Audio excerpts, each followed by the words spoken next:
Maglabas ka ng diploma.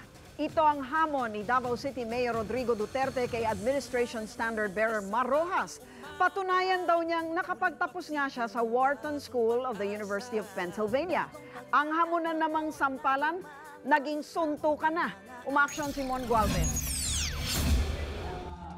Hindi pa rin kumbinsido si Davao City Mayor Rodrigo Duterte sa mga napaulat na kumpirmasyong nagtapos nga sa Wharton School ng University of Pennsylvania si daang matuwid bearer Mar Rojas. Inimbento lang nila, show me a certificate, a diploma. Yan, ginawa lang yan sa recto. Culinary arts to. Kinwestiyon ni Duterte ang credentials ni Rojas matapos itong tawagin na kathang isip ang pagiging mapayapa ng Davao City. Pagdating naman sa hamon ni Rojas na pupunta siya sa Davao para magharap sila ni Duterte, ito ang sagot ni Digong. Ayaw na. Dito na sa iyang balay mismo, tuon ako siya. Pero ang pambato ng administrasyon, palaban pa rin. Talk.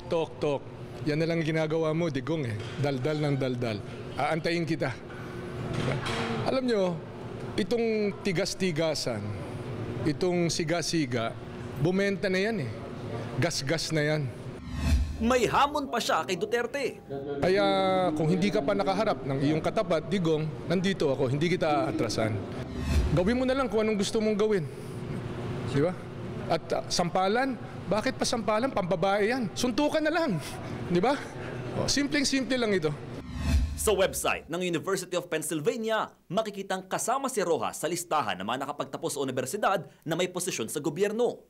1979 daw natapos ni Rojas ang Bachelor of Science in Economics sa ilalim ng Wharton. Tinatawag lang na Wharton graduate ang isang tao oras na matapos niya ang kanyang postgraduate studies sa Wharton School of Economics. Hindi pa man nag-uumpisa ang formal na kampanya, kanya-kanya ng batuan ng putik ang magkakatunggali sa posisyon. Pero ang tanong ng marami, sino ba nagsimula ng tinatawag na black propaganda sa pagitan ni Mayor Duterte at ng pambato ng daang matuwid? Kung si Mayor Digong ang tatanungin, si Mar ang unang nanira ng ipagkalat umano nitong may cancer siya. Siya yan, una, hindi ako. Alam ninyo yan. Finally, who was the one? No? Mga anak ko.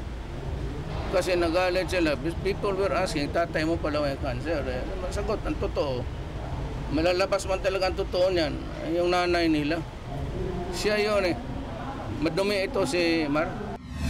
Sinabi ko na wala akong kinalaman, tanggapin niya. Ayaw niyang tanggapin, edi sorry na lang. Di ba?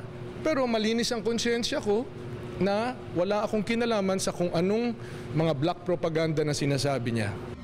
Sa kabila ng sagutan nila ni Duterte, patuloy daw na mag-iikot si Mar kahit pa sa Davao City. Umaaksyon! Mon Gualvez, News 5!